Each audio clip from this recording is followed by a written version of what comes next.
grooming gangs of Muslims. Why is Muslims coming into the... I don't understand this. Why shouldn't they? You'd need to prove that those guys that have done the grooming have been motivated and inspired by Islam. Rubbish.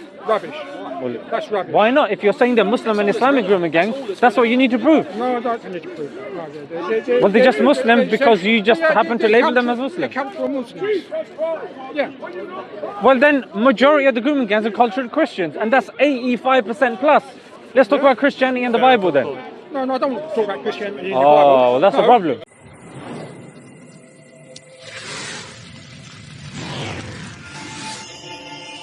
On BBC, Guardian, Independent, all saying that at least 500 imams of mosques decided that they would in unison talk about it in the Friday khutbah. The Friday khutbah is the most populated of Muslims during the whole week, talking about grooming gangs. Not only have documentaries been done, it's been mentioned in khutbahs. The chief prosecutor that's been putting them away is a Muslim, is a Pakistani. And then you're trying to say, oh yeah, Tommy Robinson. Bro, Tommy Robinson... What am I trying to say? Tommy Robinson's the one that's been propped forward that, oh, you know what, take this to put forward this notion that the innocent white girls are being taken by the evil ethnic people. It's not the first time that this has happened. It happened pre-World War II to the Jewish community. Oh, they're pedophiles. Then it happened to the black people. They are raping our white women. And now it's happening. Is it happening? Or not? Of course it's happening. Well, then. But is it happening by the Christians? Of course it's happening. Is it happening by the Jews? What happened yesterday? I don't know. Yeah, I'll tell you what happened because... they stopped coming out of the underground tunnels in New York yet. There you go.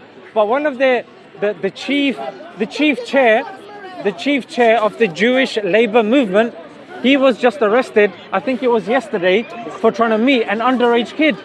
But in the media, no one's going to be mentioning what I guarantee. No one's going to be mentioning his religion. Here's the thing. Am I right or am I right? Well, I'm not saying it's entirely wrong, but what I'm saying is, first of all, the imams should not need to be telling the Jamaat that it's wrong, first of all. No, they're not saying it's wrong. What they're saying is that they are drawing attention to it, saying that we need to keep an eye and an ear out, and we need to hold our own community responsible. Absolutely. As if they're already not doing that. Well, no, they didn't do it enough because it's happened. Because, no, to be fair, they put, I mean, yes, they do happen in every sector, not just Islam. Yeah, but not all things are the same, are they? What do you mean? I thought child abuse was child abuse. Well, it's not, is it? It comes in many forms. Last year, I read recently about Cornwall, that white grooming gang, or the Glasgow, the white grooming gang, or the West Midlands. Are we going to have a dialogue? No, of course we are. Okay. Sorry, good. Alhamdulillah. University of Edinburgh have a childlike initiative. They've done research that shows last year, and you can think every year, right? 300 million, I mean, just get that around your head for a moment, 300 million children are exposed online to child abuse or child exploitation, right? So, Muslims, we should not be shying away from this. Have you equated that to Muslims though? Are you saying Muslims are doing the 200 million? That's a big social media presence. That's more than the population of Muslims in the UK. How are you labelling that on the Muslims? Is that what I'm doing? Well, that's what it seems like. No, clarify then.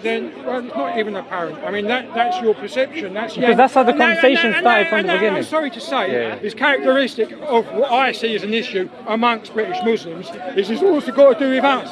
What's it got to do with us? Well, you've started the conversation by blaming the Muslims. That's what you've done. Am I wrong? No, what I've said was that they weren't Muslim grooming gangs, but they were grooming gangs of Muslims. Why is Muslims coming into the I don't understand this. Why shouldn't they? Because I tell you, what makes them Muslim? Okay. No. Left a hole. Yeah, left a hole. Let me try and explain. Okay. Let me try and explain where I'm coming from. Okay, in order and to then do you that, can take me apart. give me 10 seconds. In order to do that, for your answer to be effective, in my opinion, you'd need to prove that those guys that have done the grooming have been motivated and inspired by Islam. Rubbish. That's rubbish. Why not? If you're saying they're Muslim and Islamic grooming gangs, that's what you need to prove. No, I don't need to prove that. No, Well, they're just Muslim because you just happen to label them as Muslim. They come from Muslims. Yeah. Well, then, majority of the grooming gangs are cultural Christians, and that's 85% plus. Let's talk about Christianity and the Bible then. No, I don't want to talk about Christianity in the Oh, Bible. well, that's a problem. No, it's not a problem. It is. No. You want to ignore 85% of the grooming? I'm not here to talk about Christianity in the Bible. I'm talking about here to You've talk got to be about holistic then. No. I don't being holistic. And yeah, that you could categorise that group of crimes that you just mentioned as being of a Western Christian, coming from the Western Christian culture, Christian Western culture, whichever way you want to put it.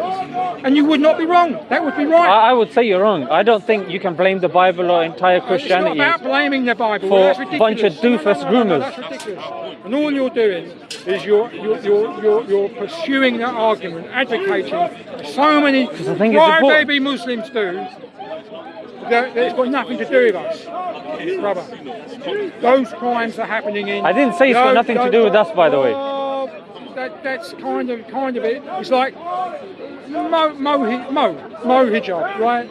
Now he's getting it in the neck because I didn't even watch the video. I just read the headline, right? You should read the whole thing.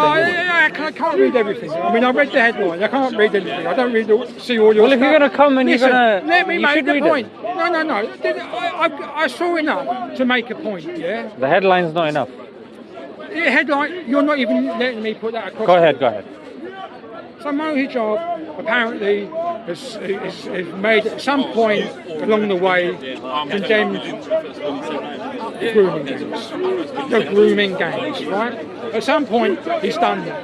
As do you're telling me the imams, the 500. No, the mainstream media that's against Muslims as it is, they've admitted that. It's a 500. You told me you're good with figures. There was 500. 500, yeah. 500. The 500. Right? It was a film. Remember the film? It was It's 300 actually. Don't you do it. Can I ask you a question? No, just you can. For, but I'm for talking the to this camera. chap. Pardon me? Like, would it be okay if you come down? No, it's up to you. Yeah. Of course It's up to you. But we're just asking. You're welcome to ask. But there you go. No, it's fine. Have you got him in the frame? Yeah. I'm taking the But we're just position. asking for like. Okay, and it's all. No, just fine. No problem. Let's carry on. No problem. So back to Mo, right? The 500. Mo condemned the grooming gangs, as did the 500. So, not just to make the point that it's not necessarily controversial to condemn the grooming gangs. That should be kind of like a given in many ways, right? But he's getting it in the neck by other Muslim talking heads, right? Why have you done that? Why have you said anything? Why you shouldn't be saying that? What's it got to do with us? And I'm sorry to say, it's not a good look. It's not. I don't think it's a good attitude. And look, those grooming gangs that we're talking about. This is my problem with the issue. As we would agree, the issue is far larger, and that's what we must not forget. And that's what I think Muslims should be at the forefront of talking about that issue, dealing with it, and having something to say about it, and to say what's it got to do with us Muslims. Why? Well, I mean, brother, if I've got to answer that question for you, I mean, you being a Muslim must mean something different to you than it does to me. I'd like to go one step forward and say, rather than us just taking responsibilities for 4 areas, I'd say let's take responsibility for the whole country. Let's do an inquiry about the whole country. When you've got when you've got the Home Office, when you've got the CSA 2013-2014 report, when you've got the NPCC, the police, all of them saying that majority are white. I'm saying, being British citizens, being people of this community, we should be looking at this abhorrent act, whether it's amongst the Christians, the Muslims, the Jews, the Hindus, the Sikhs, the whole country.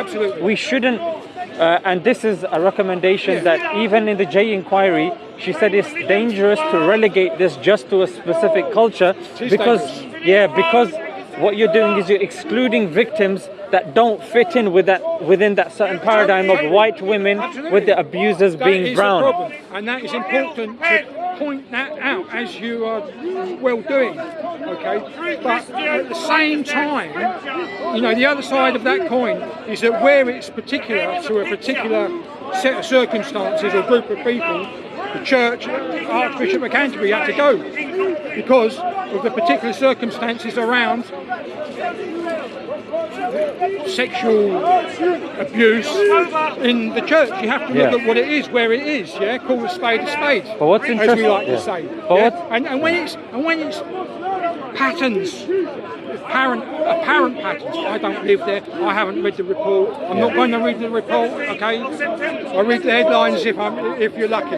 There's too much what's going on to deal with. It's a job just to stay kind of semi-balanced amongst it. So I'm not going to dive into it. But the patterns seem to be pretty good. You talked about putting thousands away. What about if they put away thousands of people for those particular crimes, those grooming gang crimes that we're talking about now, not the whole picture? Like, hang on, let me make the point. And what about those that weren't, so on and so forth? Must be large. Problem's large, and it's widespread. It's groups of people sharing a mindset that somehow they've cultivated that mindset, you know. And what is the culture? Where are they coming from? They're coming from. They're in those communities, bro. They're in those communities, You're making a few points, and I wanted to address some of them. So one thing that you're saying is that because he's put away thousands, and we've attached the word grooming to it, immediately we're thinking, it's going to be a certain community, thousands of them. No, grooming is actually not a legal term. In fact, even in the reports, they don't use the term legal. They don't use the term grooming. It's not a legal or a technical term. I understand so that. It's you and actually, I talk about grooming gangs. You and I know what we're talking about. It's actually to do with group-based child sexual exploitation. A lot of things get included. So it's not necessarily your brown. It's your brown, it's your dark brown, it's your black, it's your white. It's all of those. But it's grooming in general, based upon the technology that we have, based upon the socio-economic factors that we have. All of these things need to be taken into consideration. You're absolutely right. When you have people of a certain community, regardless of the color of their skin, if they've done a specific crime, they've been convicted, we as Muslims, we'd say, don't just sling them in prison and give them Xboxes and a gym and, you know, food morning and evening. We're saying be harsher on them. If it was under Sharia, their punishment would be harsher. That's what we're saying. That's the first thing. But then, secondly, let me make the point. You made many points. You made many points. The second point, the thing is here, you have individuals that are in their communities doing absolutely abhorrent, hideous, heinous crimes, but to then link that to the religion when there's been no motive for their actions to be done according to Islam and Muslims. However, you then put the church thing into it. When we've got headlines by the BBC, CNN, ABC, all of these guys, where thousands of kids have been abused in France, in the church, thousands in Portugal, thousands in Spain, thousands in the US. These are all in headlines in churches, linked to officials of the church. That, it's clear, it's linked to the church. I'm asking, with respect, how is the actions of these guys in Telford, Rochdale, Rotherham, how is their actions linked to Islam, and what's the causal evidence that you have for that? Okay, so you just described thousands in France, Portugal, Spain, cases America, of sexual abuse being linked to the church. Yes, in the church, In the church. Yeah. Right. So, but you're linking it to the church. But no one blames all of Christians and the Bible and calls for reformation, etc. Yeah. Well, you know, there's a similar. There's an insinuation that the responsibility, there's a correlation between those crimes and the institution of the church, rather than those people. What's happening in the church? Well, correlation is pretty clear. Okay, then the correlation is obviously clear also. Because it's happening in Telford. No, let me say. The correlation is parallel with the Muslims and Islam. Muslims are correlated to Islam. You can't get away from that. How do you know they're Muslims? Well, what? I don't know who the fuck they are. Yeah? Well, then why are you making these arguments then? Why are we having this I'm told conversation? they're Pakistani Muslims, and I've got no reason. Told by who? By BBC? Do you deny they're Pakistani Muslims? I don't know about their faith. I do know they're But Pakistanis. it's their culture. It's the culture. The culture's the culture of where they're living, immigrant, not their faith. Pakistani Muslim culture.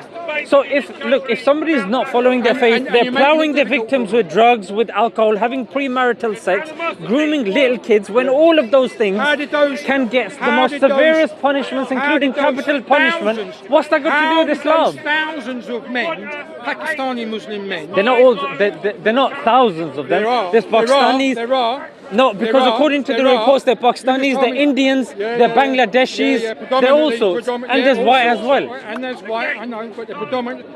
In those areas. In those areas, in that situation. And we're going to talk about it. But according to the Home Office, if you look more further, it's 85% are white. You're not actually letting me have a conversation with you, which is unfortunate. Because I am, but we're just both passionate in our things. Well, okay. Yeah, come on, bro. Yeah, that's what it is. It's Speaker's Corner. It's Speaker's Corner, ain't it? We will both have our chance to speak. Okay, but it's one of those topics, you know what I mean? Yeah, it's not going away, bro. That's what I'm saying. And I believe that Muslims have a role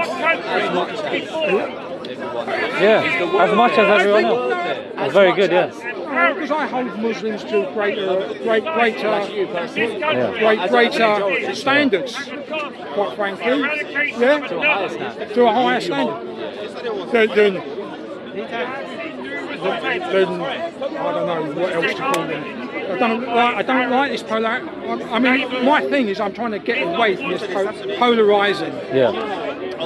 Muslims, non-Muslims. Yeah. And this whole issue there, that's what it's serving. It's serving the polarization between English people, British Muslim people. And we can't. We need to do it. But my thing is, where they are Pakistani Muslims. Yeah. How is it that they've cultivated that mindset? And the question is... That's a good question. Because the problem is, it gives the impression that is kind of like arises somehow innate in the attitudes of the British Muslims. And some people exploit that impression. They do, but nevertheless, the question still needs to be asked, just as is abuse going on, is that negative, are there negative attitudes? We need to ask ourselves. Questions are good, of course, they should be asked. That's what I'm saying. And unfortunately, because of the sensitivity of the issue, people are right to be sensitive and angry about it. Well, I mean, we wouldn't be honest with ourselves if we weren't. Yeah? I'm saying it's child abuse. Who cares if some people get offended? No, lock them away. Give them the harshest punishments. Christians, Muslims, Jews, black, white, green, pink, unicorns, whoever it is, you know what I mean? Like, abhorrent, disgusting people, they need to be dealt with as far as I'm concerned. But when people try to weaponize something as serious as this, like, you know, in, I think, Rotherham or Rochdale, there's a group called the Shatter Boys. Yeah? Shatter Boys. Yeah? It's a group, it's a community that deals, or an organization rather, that deals with child sexual abuse. They were approached by UKIP and said, you know what, we want you to peddle this whole grooming thing and blame it on the Muslims and this and that. And they were like, what? And they said, you know what, we'll give you extra funding from millionaires rather. And you can find this online, they call the Shatter Boys. My question is, why are you, if you genuinely care about the victims, why are you weaponizing something that's already abhorrent and trying to forward it on a community if it's not going to have social, political gain for these individuals? On top of that, you got Caitlin Spencer, who was a victim of grooming gangs. She wrote a book about it, and she was due to speak to the House of Lords, and they said, you got to blame it on the Muslims. She's like, nah, but it's not all Muslims. I knew people that were victims, and they were non-white women. And then she's getting attacked by the right wing, by the far right, saying, you know what, chuck your daughters in the English Channel.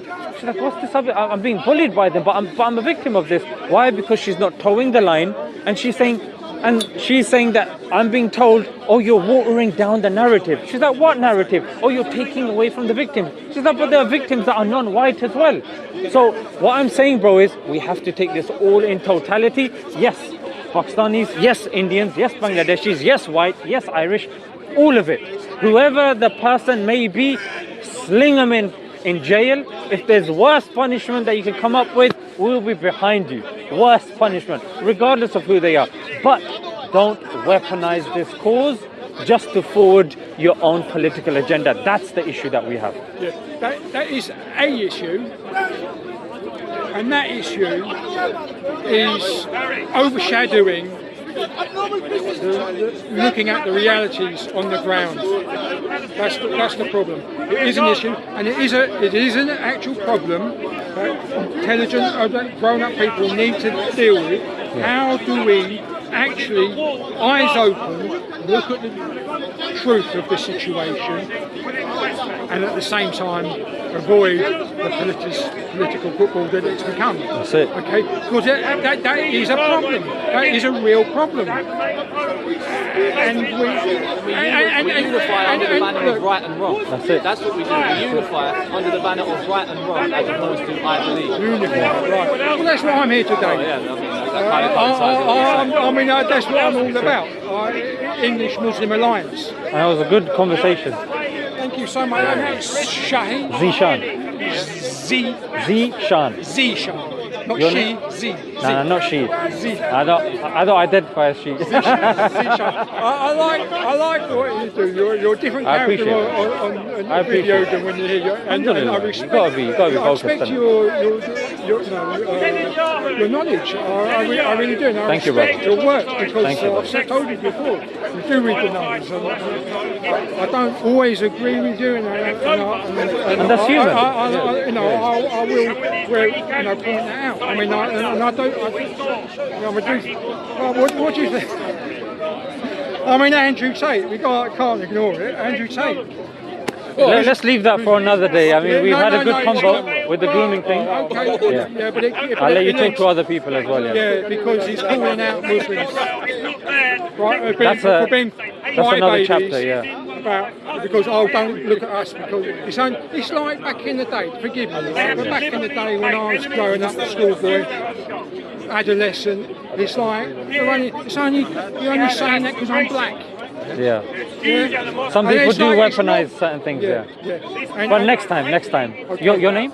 Adam. Adam. Nice to meet you, brother. Your name? Matt. Nice to meet you, Matt. Take it easy. Yeah, bro. but Thank you, for bro. these communities where these things are happening, it's like this. Brother, can I get some water, please? The other side, the English people, can't get away with saying, so the Muslims can't get away with pointing at Jimmy Savile and saying, don't look at this one, look over there. It's like both sides, I believe, are in self-denial and gaslighting the yoke. There definitely needs to be more And we need awareness. We need to get away onto the people that are. Yeah. Right on my shoulder, giving it large as he's there, shouting, the abuse, and that poisonous stuff that he comes out with. That's not helping anyone. That's it, bro. We need to